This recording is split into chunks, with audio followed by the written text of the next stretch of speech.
આજે આપણે વાત કરીશું ગૌસના નિયમ વિશે।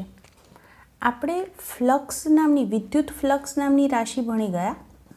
વિદ્યુત ફ્લક્સને આપણે આ રીતે વ્યાખ્યાયિત કર્યું કે કોઈ સપાટી હોય, કોઈ બંધ સપાટી હોય અને એમાંથી બહાર આવતું તમારે ફ્લક્સ શોધવું હોય તો એ ફ્લક્સ આપણે એને ડેલ્ટા ફાઈથી દર્શાવીએ તો આ એને ઈ ડોટ ડેલ્ટા એસ વડે રજૂ કરીએ છીએ। એ એટલે વિદ્યુત ક્ષેત્ર અને ડેલ્ટા એસ એટલે ક્ષેત્રફળ સદિશ અહીંયા આગળ દર્શાવી શકાય। અહીંયા આગળ આપણે ડોટ ન લખીએ તો ઈ ડેલ્ટા એસ કોસ થીટા પણ લખી શકાય, જ્યાં થીટા છે એ વિદ્યુત ક્ષેત્ર અને ક્ષેત્રફળ સદિશ છે બંને વચ્ચેનો ખૂણો દર્શાવે છે। તો આગળ પ્રશ્ન એવો હતો કે જો આપણી પાસે આવું કોઈક અનિયમિત આવી કોઈક સપાટી છે અને આમાંથી બહાર આવતું ફ્લક્સ આપણે શોધવું છે તો આને આપણે નાના નાના એવા ખંડમાં વિભાજિત કરી શકીએ, દરેક ખંડ સાથે સંકળાયેલું ફ્લક્સ શોધી શકીએ અને બધાનો સરવાળો લઈએ એટલે કે સંકલન દ્વારા આપણે કુલ ફ્લક્સ શોધી શકીએ છીએ। એટલે ફ્લક્સ ફાઈ બરાબર આપણે સંકલન કરી શકીએ સમગ્ર સપાટી પર અને એના દ્વારા એટલે ઈ ડોટ ડી એસ આના દ્વારા આ સપાટી સાથે સંકળાયેલું આપણે કુલ ફ્લક્સ શોધી શકીએ છીએ। ઘણી વખત એક ક્ષેત્રફળ છે એને ડી એસથી બદલે ડી એ પણ લખવામાં આવે છે, તો અહીંયા આગળ તમે એને એ રીતે પણ દર્શાવી શકો છો। તો અહીંયા આગળ આ જે પ્રશ્ન થયો કે કુલ ફ્લક્સ શોધવા માટે આપણે આખું એનું ક્ષેત્રફળ પર આખું એનું સંકલન ક્ષેત્રફળ સંપૂર્ણ પર સંકલન લેવું પડે અને જેના દ્વારા આપણે એની સાથે સંકળાયેલું કુલ ફ્લક્સ શોધી શકીએ છીએ। હવે ગૌસ નામનો જે વૈજ્ઞાનિક હતો એણે આનાથી થોડોક સરળ રસ્તો આપ્યો કે કોઈ સપાટી સાથે સંકળાયેલું જો તમારે ફ્લક્સ શોધવું હોય તો માત્ર બે જ વસ્તુ, એક તો વિદ્યુત ભાર અને બીજું છે પરમિટિવિટી। જો શૂન્યાવકાશ હોય તો શૂન્યાવકાશની પરમિટિવિટી અને માધ્યમ હોય તો માધ્યમની પરમિટિવિટી, માત્ર આ બંને રાશિની મદદથી કોઈ સપાટી હોય તો એની સાથે સંકળાયેલું આપણે ફ્લક્સ મેળવી શકીએ છીએ। તો અહીંયા આગળ કેવી રીતે એનું આપણે એક ઉદાહરણ લઈને સમજીએ। તો દાખલા તરીકે કોઈક આપણી પાસે ક્યુને કેન્દ્ર તરીકે લઈ, ક્યુ બિંદુવત વિદ્યુત ભાર છે અને એને કેન્દ્ર તરીકે લઈ અને હું કોઈક આર ત્રિજ્યાવાળો ગોળો લઉં છું અને એમાંથી કેટલું આપણને ફ્લક્સ મળે છે એ શોધીએ। તો દાખલા તરીકે આપણી પાસે અહીંયા આગળ આ આર ત્રિજ્યાનો ગોળો છે જેના કેન્દ્ર પર આપણે ક્યુ જેટલો બિંદુવત વિદ્યુત ભાર છે, આ આર એની ત્રિજ્યા છે। અહીંયા આગળ હું આનું એક ખંડ વિચારું તો આટલું એનું ક્ષેત્રફળ ખંડ લઈ શકાય। હવે આપણે જાણીએ છીએ એમ આ વીજભાર ધન હોય તો એનું જે વિદ્યુત ક્ષેત્ર હોય એ વિદ્યુત ક્ષેત્ર જે છે એ આ દિશામાં હશે, બધી જ રીતે અહીંયા આગળ આપણે એને દર્શાવી શકીએ। આ જે ખંડ છે એ ખંડને હું ડેલ્ટા એસ નામ આપું છું, ક્ષેત્રફળ ખંડ। તો અહીંયા આગળ જે છે આ પૃષ્ઠ આપણે દર્શાવ્યું, અહીંયા આગળ ક્યુ જેટલો વિદ્યુત ભાર કેન્દ્ર તરીકે લીધો અને એના દ્વારા આપણે આર ત્રિજ્યાનો એક ગોળો દોર્યો છે। તો અહીંયા આગળ અંતર આર સરખું, એનો અર્થ કે અહીંયા આગળ આ જે સપાટી છે એ સમગ્ર સપાટી પર બધે જ વિદ્યુત ક્ષેત્ર છે એનું મૂલ્ય સમાન હશે, જે ઈ બરાબર આપણે સૂત્ર જાણીએ છીએ કેટલું થશે તો કે ક્યુ બાય આર સ્ક્વેર જેટલું હોય એમ આપણે કહી શકીએ। હવે આપણે જો એવું ધારી લઈએ કે આખો જે ગોળો છે એ નાના નાના આવા ડેલ્ટા એસ જેવા ખંડનો બનેલો છે તો એમાંના એક ખંડ સાથે સંકળાયેલું હું ફ્લક્સ શોધું તો ડેલ્ટા ફાઈ બરાબર આપણે લખી શકીએ ઈ ડોટ ડેલ્ટા એસ। હવે આ જે આકૃતિ છે એ આકૃતિની અંદર ધ્યાનથી જુઓ તો વિદ્યુત ક્ષેત્ર જે છે એ આ દિશામાં છે, ક્ષેત્રફળનો સદિશ પણ પૃષ્ઠને લંબ એટલે આ જ દિશામાં હશે। એનો અર્થ કે બંને જે છે ઈ અને ડેલ્ટા એસ એક જ દિશામાં છે એમ આપણે કહી શકીએ। જો બંને એક જ દિશામાં હોય તો અહીંયા આગળ આપણું જે સૂત્ર છે ઈ ડેલ્ટા એસ કોસ થીટા, જેમાં થીટા બરાબર 0 થશે એમ કહી શકાય। તો અહીંયા આગળ આપણને જે ફ્લક્સ મળશે એ ફ્લક્સ ડેલ્ટા ફાઈ બરાબર ઈ ડેલ્ટા એસ મળશે કારણ કે કોસ 0 વેલ્યુ 1 છે। હવે અહીંયા આગળ આના વડે મળતું જે વિદ્યુત ક્ષેત્ર છે ઈ બરાબર સૂત્ર છે કે q by r square into અહીંયા આગળ આપણને ડેલ્ટા એસ મળ્યું। તો આપણને અહીંયા આગળ આ એક સૂક્ષ્મ ખંડને કારણે એની સાથે સંકળાયેલ ફ્લક્સ આટલું મળ્યું. હું ફરી એકવાર કહી દઉં. આપણે ક્યુને કેન્દ્ર તરીકે લઈ અને એક આર ત્રિજ્યાનો ગોળો વિચાર્યો. ક્યુ વડે વળતું વિદ્યુત ક્ષેત્ર હોય એ ત્રિજ્યાવર્તી દિશામાં હશે, એટલે આ દિશામાં વિદ્યુત ક્ષેત્ર લીધું. આપણે આખા ગોળાને નાના નાના ઘણા બધા ખંડનો બનેલો ધારી શકીએ, જેમાંથી આપણે એક ખંડ ડેલ્ટા એસ લીધો, જેમાંથી પસાર થતું ફ્લક્સ છે જે આપણે સૂત્ર પ્રમાણે લખીએ તો ડેલ્ટા ફાઈ બરાબર ઈ ડોટ ડેલ્ટા એસ અથવા તો ઈ ડેલ્ટા એસ કોસ થીટા લખી શકાય. આકૃતિ પરથી જોઈ શકીએ છીએ કે અહીંયા વિદ્યુત ક્ષેત્ર ત્રિજ્યાવર્તી દિશામાં એટલે આ તરફ છે. ક્ષેત્રફળ સદિશ પણ પૃષ્ઠને લંબ આ તરફ જ હોય એટલે થીટા 0 થયો, માટે ફ્લક્સ આપણને આટલું મળ્યું. હવે આપણે જો ગોળામાંથી પસાર થતું કુલ ફ્લક્સ શોધવું હોય તો આપણે આ બધા જ જે દરેક ક્ષેત્રફળ ખંડ હોય એ દરેકને લીધે મળતા જે ફ્લક્સ છે એનો સરવાળો કરવો પડે.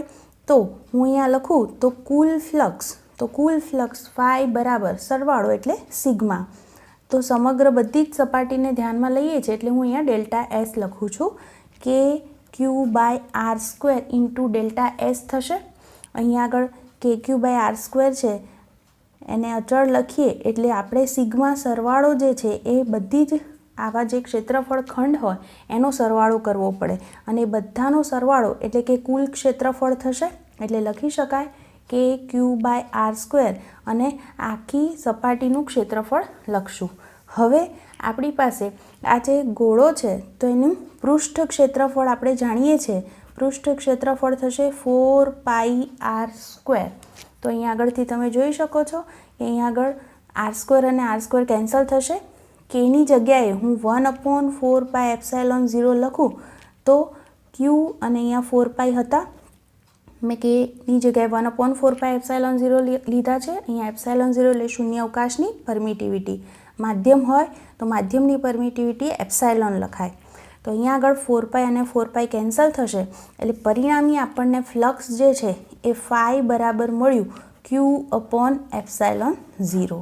તો આ જે આપણને સૂત્ર મળે છે એ આપણે જોઈ શકીએ છીએ કે માત્ર ક્યુ અને એપ્સાઇલોન 0 પર આધારિત છે. એટલે કે અહીંયા આગળ એવું બોલી શકીએ આપણે કે આ સપાટી સાથે સંકળાયેલું ફ્લક્સ માત્ર આપણે એની પાસે જે વીજભાર છે એ વીજભારની વેલ્યુ જાણતા હોય અને શૂન્ય અવકાશની પરમિટિવિટી તો એની મદદથી આપણે એની સાથે સંકળાયેલું ફ્લક્સ શોધી શકીએ છીએ.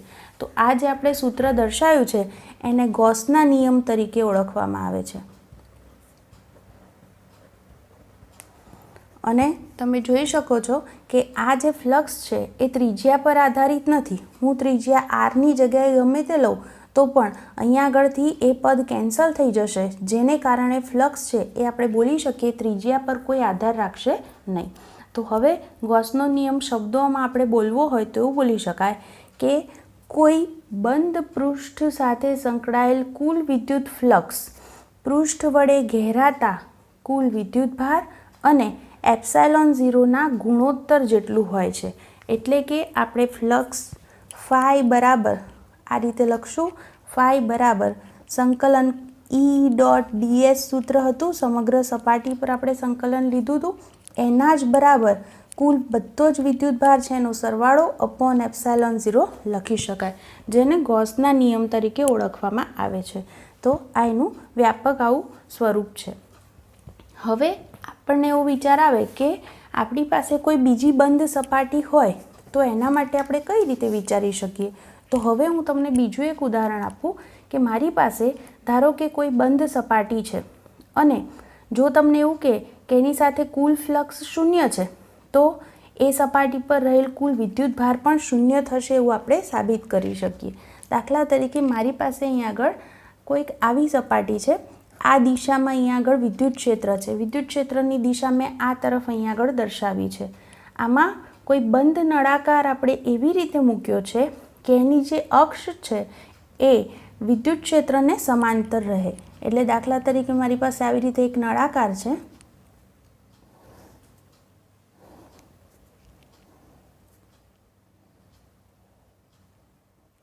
આ નળાકારની અક્ષ થશે. તો આ જે અક્ષ છે એ વિદ્યુત ક્ષેત્ર ઈ જે છે એને સમાંતર છે એમ અહીંયા આગળ કહી શકીએ. તો આ રીતે આપણે ગોઠવણી કરેલી છે. હવે આપણે અહીંયા આગળ કેટલું ફ્લક્સ છે એ ગણવું છે. તો અહીંયા આગળ આપણે જુઓ તો અહીંયા આની જે સપાટી છે, આ એક સપાટી, આ બીજી સપાટી અને આ ત્રીજી સપાટી. તો જો હું દરેક સાથે સંકળાયેલું ફ્લક્સ શોધી અને બધાનો જો સરવાળો કરું તો મને આની સાથે સંકળાયેલું કુલ ફ્લક્સ મળી શકે. તો હું આ દરેક સપાટીને નામ આપી દઉં. તો અહીંયા આગળ આ સપાટી 1 છે, આ બીજી સપાટી છે અને આ ત્રીજી સપાટી. આ દરેક સાથે સંકળાયેલું આપણે ફ્લક્સ શોધવું છે. એ ફ્લક્સને આપણે કંઈક નામ આપશું. અહીંયા આગળ φ1, આ φ2, તો આને φ3 વડે આપણે દર્શાવીશું. તો અહીંયા આગળ પહેલું તો તમે ધ્યાનથી જુઓ કે આ સપાટી જે છે, આ 1 સપાટી, તો આનું ક્ષેત્રફળનો સદિશ આપણે અહીંયા ઊભા હોય એટલે એને લંબ આ દિશામાં હશે. તો એ ક્ષેત્રફળ સદિશ હું S1 દર્શાવું તો એ આ તરફ છે, જ્યારે વિદ્યુત ક્ષેત્ર આ તરફ છે. એટલે કે બંને વચ્ચેનો જે ખૂણો છે થીટા એ 180 થશે. બીજી સપાટી માટે કહું તો આનો ક્ષેત્રફળનો સદિશ આ રીતે દર્શાવાય S2, જે જોઈ શકો છો વિદ્યુત ક્ષેત્રની દિશામાં છે. એટલે કે E અને S વચ્ચેનો ખૂણો જે છે એ 0 થશે. તો ત્રીજી આ જે સપાટી છે આનો ક્ષેત્રફળનો સદિશ તમને યાદ જ હશે, પૃષ્ઠને લંબ દર્શાવાય બહારની તરફ. તો અહીંયા આગળ આ તરફ જે છે એનો ક્ષેત્રફળ સદિશ થાય. તો વિદ્યુત ક્ષેત્ર સાથે એ 90 ખૂણો બનાવશે. તો આ દરેક બાબતનો આપણે ઉપયોગ કરીએ તો પહેલાં હું પહેલી સપાટીમાંથી બહાર આવતું ફ્લક્સ લખું. તો સપાટી 1માંથી બહાર આવતું ફ્લક્સ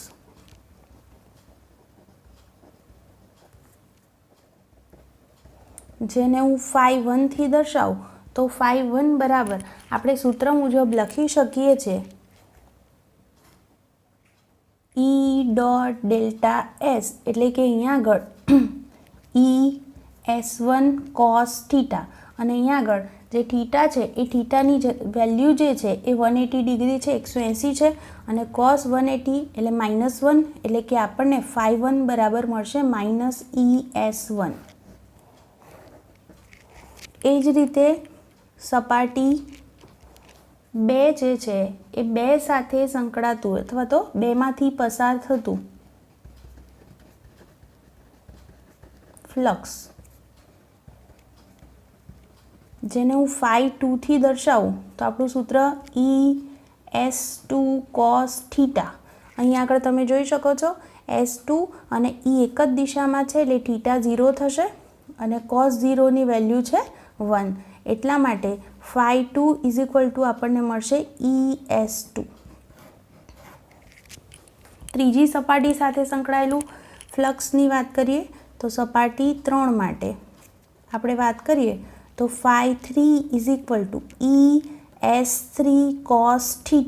અને θ જે છે એ આપણે આકૃતિની અંદર જોઈ શકીએ છીએ કે 90 છે અને cos 90 0, મતલબ કે φ3 બરાબર આપણને મળશે 0.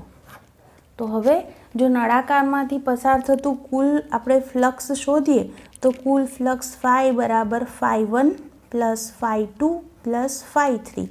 φ1ની વેલ્યુ આપણે શોધી -ES1, φ2ની વેલ્યુ છે ES2 અને φ3 છે 0. તમને ખ્યાલ હશે કે અહીંયા આગળ આ બંને જે સપાટી છે 1 અને 2 સરખી જ છે, એટલે ક્ષેત્રફળ સરખા હોય એટલે S1 બરાબર S2 છે. તો એટલા માટે કુલ ફ્લક્સ φની ગણતરી કરીએ તો -ES + ES એટલે 0 થશે. તો અહીંયા આગળ આપણે જોઈ શકીએ છીએ કે અહીંયા નળાકારમાંથી પસાર થતું કુલ ફ્લક્સ 0 છે. એટલે જો આપણે ગૌસના નિયમની વાત કરીએ તો ગૌસના નિયમ મુજબ આપણી પાસે સૂત્ર હતું કે φ બરાબર σq/ε0. φ બરાબર હું 0 મૂકું તો મને σq પણ 0 મળશે. આનો અર્થ એવો થાય કે અહીંયા નળાકાર છે એની બંધ સપાટીમાં રહેલો કુલ વિદ્યુતભાર પણ 0 છે. તો આવી રીતે આપણી પાસે કોઈ બંધ સપાટી હોય તો આપણે બોલી શકીએ કે એ સપાટીનું જો કુલ ફ્લક્સ 0 હશે તો એના પરથી એમ કહી શકાય કે એ જે બંધ સપાટી છે એના પર રહેલો કુલ વિદ્યુતભાર પણ 0 હશે, એવું આપણે કહી શકીએ. તો આ બધી બાબતોને ધ્યાનમાં લઈ અને આપણે ગૌસના નિયમ અંગેના કેટલાક અગત્યના મુદ્દાઓની પણ ચર્ચા કરીએ.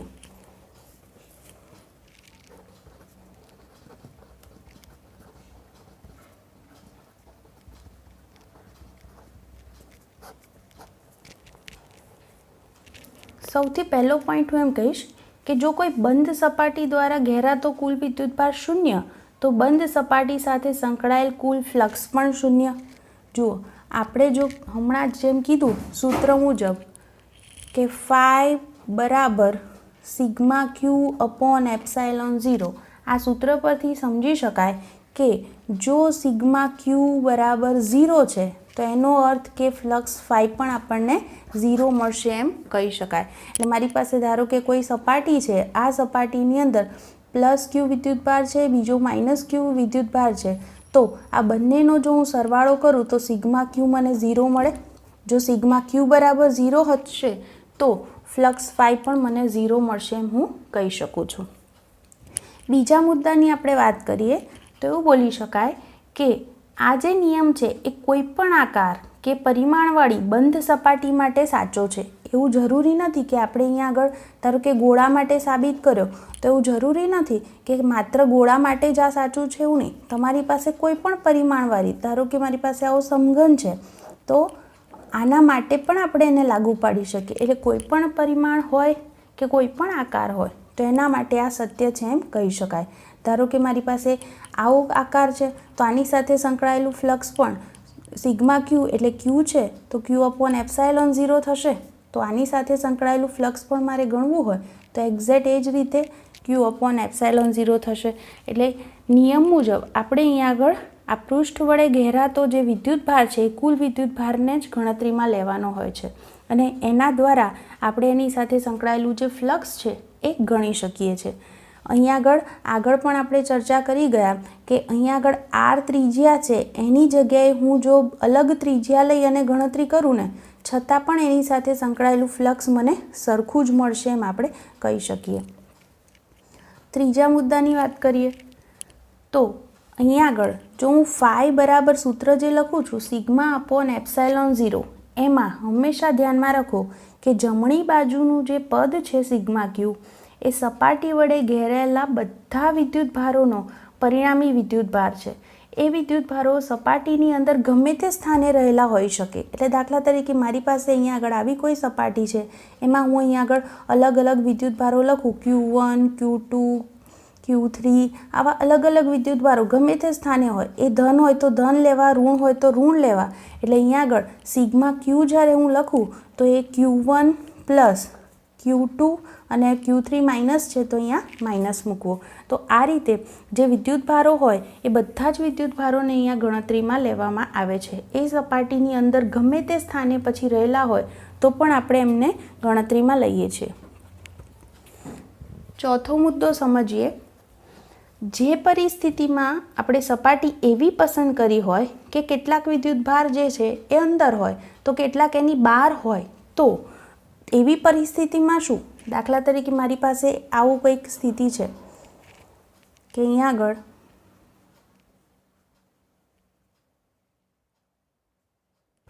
મને આવી કંઈક સ્થિતિ આપી છે કે અહીંયા આગળ આ ભાગની અંદર કંઈક Q1 વિદ્યુતભાર છે, અહીંયા Q3, અહીંયા કોઈ Q2 રહેલો છે, Q4, અહીંયા આગળ છે Q5, અહીંયા Q6, અહીંયા છે Q7, Q8, આ રીતે વિદ્યુતભારો રહેલા છે. એટલે કે તમે જોઈ શકો છો કે અમુક વિદ્યુતભાર છે એ સપાટીની અંદર છે તો અમુક વિદ્યુતભારો છે એ સપાટીની બહાર છે. તો હવે આપણી પાસે ગોસનું જે સૂત્ર છે એ સૂત્ર આપણે આ રીતે લખેલું છે કે ફાઈ બરાબર E ડોટ ds બરાબર સિગ્મા ક્યુ અપોન એપ્સાઇલોન 0. તો આમાં જે ડાબી બાજુ છે એ ડાબી બાજુનું જે પદ છે એની અંદર વિદ્યુત ક્ષેત્ર એ હંમેશા આ ખાસ ધ્યાનમાં રાખજો કે અંદર અને બહારના એ બધા જ વિદ્યુતભારોથી ઉદ્ભવતું વિદ્યુત ક્ષેત્ર દર્શાવે છે. ભલે આ બહાર હશે પણ અહીંયા આગળ આ જે વિદ્યુત ક્ષેત્ર છે એ અંદર અને બહારના બધા જ વિદ્યુતભારોને કારણે મળતું વિદ્યુત ક્ષેત્ર છે. જ્યારે સિગ્મા ક્યુ છે એ માત્ર અંદરના જ વિદ્યુતભારો છે એનું પરિણામી વિદ્યુતભાર છે. એટલે આ મુદ્દો ખાસ જરૂરી છે કે ભલે તમને અહીંયા આગળ વિદ્યુતભારો સપાટીની બહાર છે છતાં આ વિદ્યુત ક્ષેત્ર E છે એ અંદરના અને બહારના બધા જ વિદ્યુતભારોને કારણે મળતું વિદ્યુત ક્ષેત્ર છે. જ્યારે જમણી બાજુ જે સિગ્મા ક્યુ છે એ આ જે સપાટી છે એ સપાટીની માત્ર અંદરના વિદ્યુતભારોનો જ પરિણામી વિદ્યુતભાર છે. અહીં આગળ જુઓ, આપણે ગોસનો નિયમ લગાડવા માટે આ જે સપાટી જે લઈએ છે એ સપાટીને ગોસિયન સપાટી કહેવાય છે. હંમેશા આપણે જ્યારે ગોસિયન સપાટી દોરીએ ને ત્યારે ધ્યાન એટલું જ રાખવાનું હોય, દાખલા તરીકે મને આવા કંઈક વિદ્યુતભાર Q1, Q2, Q3 આ રીતે આપ્યા હોય તો હું ગોસિયન સપાટી દોરું તો મારે એવી રીતે સપાટી દોરવી જોઈએ કે જેથી વિદ્યુતભારની અંદરથી પસાર ન થાય. કારણ કે જો આપણે આવી રીતે જો દોરીએ Q1, અહીંયા Q2, અહીંયા Q3 છે, હું જો આવી રીતે દોરું સપાટી તો આને કારણે અહીંયા આગળ Q2ને ગણતરીમાં કઈ રીતે લેવો એ બહુ મોટો પ્રશ્ન થશે. એટલે હંમેશા જ્યારે તમે ગોસિયન સપાટી અથવા ગોસિયન પૃષ્ઠ દોરો છો ત્યારે એવી રીતે દોરું કે કોઈ વિદ્યુતભારમાંથી પસાર થતું ન હોય. પણ જો આની જગ્યાએ આપણી પાસે વિદ્યુતભારનું આવું કંઈક વિતરણ છે, દાખલા તરીકે મને આવું અનંત કોઈક સમતલ આપેલું છે અને એમાંથી પસાર થતું મારે ગોસિયન પૃષ્ઠ દોરવું છે, ત્યારે આપણે એ રીતે દોરી શકીએ છીએ. કારણ કે આની અંદર વિદ્યુતભારો જે છે એની સંખ્યા ખૂબ જ મોટા પ્રમાણમાં હોય છે, એટલે આપણે ત્યાં આગળ એવી ગોસિયન સપાટી દોરી શકીએ છીએ. ખાસ એક વસ્તુ પણ ધ્યાનમાં રાખજો કે ગોસના નિયમનો ઉપયોગ કરી અને સમમિતિ ધરાવતું તંત્ર હોય તો એના વડે ઉદ્ભવતા વિદ્યુત ક્ષેત્રો આપણે સરળતાથી શોધી શકીએ છીએ. દાખલા તરીકે અહીંયા આગળ હું એમ કહું કે મારી પાસે આવું કોઈક પૃષ્ઠ છે તો આની સાથે સંકળાયેલું જે ફ્લક્સ છે હું સરળતાથી Q/ε0 લઈને ગણતરીમાં લઈ શકું છું. એટલે કે ધારો કે આપણે આવા બે સપાટીની વાત કરીએ, મારી પાસે આવું કોઈક સમતલ છે, એમાં હું અહીંયા વિદ્યુતભાર મૂકું,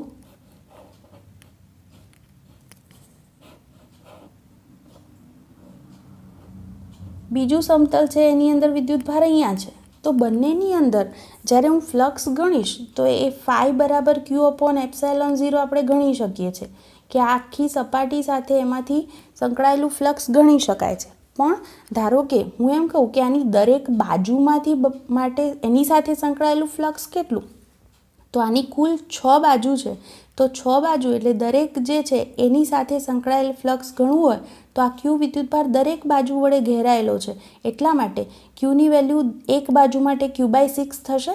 તો અહીંયા આગળ આપણે એને સરળતાથી આ રીતે ગણી શકીએ, પણ આ કિસ્સામાં આપણે એની ગણતરી કરવી જે છે એ થોડીક અઘરી થઈ જાય છે. એટલા માટે કહેવાય કે ગોસના નિયમનો ઉપયોગ કરી અને આપણી પાસે જો સમમિતિ ધરાવતા તંત્ર હશે તો એવા તંત્ર વડે ઉદ્ભવતા વિદ્યુત ક્ષેત્રો આપણે સરળતાથી શોધી શકીએ છીએ.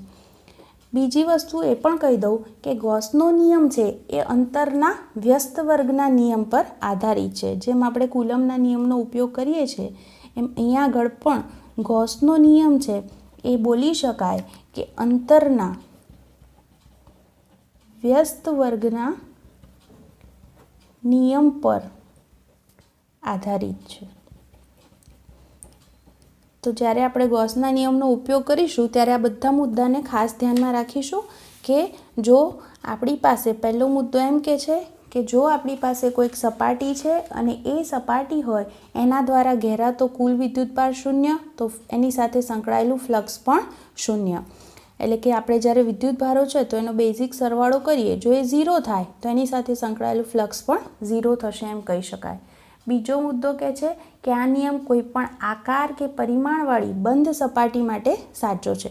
કોઈ પણ આકાર લઈ લો, દરેક માટે આ નિયમ આપણે લાગુ પાડી શકીએ છીએ. ત્રીજા મુદ્દા પ્રમાણે ફાઈ બરાબર σQ/ε0માં જમણી બાજુનું પદ σQ એ સપાટી વડે ઘેરાયેલા બધા વિદ્યુતભારોનો પરિણામી વિદ્યુતભાર છે. એટલે આપણી પાસે આવી સપાટી છે તો એની સાથે જેટલા પણ વિદ્યુતભારો ઘેરાયેલા છે એ બધાનું આપણે પરિણામી જે છે એને σQ દર્શાવી શકીએ. આ મુદ્દા પ્રમાણે એમ કહેવાય કે આપણે સપાટી એવી પસંદ કરી છે કે કેટલાક વિદ્યુતભારો સપાટીની અંદર છે તો કેટલાક વિદ્યુતભારો સપાટીની બહાર છે. તો ગોસનું જે સૂત્ર છે એની અંદર ડાબી બાજુનું જે વિદ્યુત ક્ષેત્ર છે એ દરેક વિદ્યુતભાર વડે મળતું વિદ્યુત ક્ષેત્ર દર્શાવે છે, જ્યારે જમણી બાજુ જે છે σQ પદ એ માત્ર પૃષ્ઠની અંદરના જ વિદ્યુતભારો છે એનો પરિણામી વિદ્યુતભાર દર્શાવે છે. પાંચમો મુદ્દો કહી શકીએ કે આપણે જે સપાટી આ દોરીએ છીએ એ ગોસિયન સપાટી તરીકે ઓળખાય છે. છઠ્ઠા મુદ્દામાં એમ કહી શકાય કે આ જે નિયમ છે એ નિયમ સમમિતિ ધરાવતા તંત્ર વડે ઉદ્ભવતા વિદ્યુત ક્ષેત્રો સરળતાથી એના દ્વારા આપણે શોધી શકીએ છીએ અને આ નિયમ અંતરના વ્યસ્ત વર્ગના નિયમ પર આધારિત છે એમ કહી શકાય.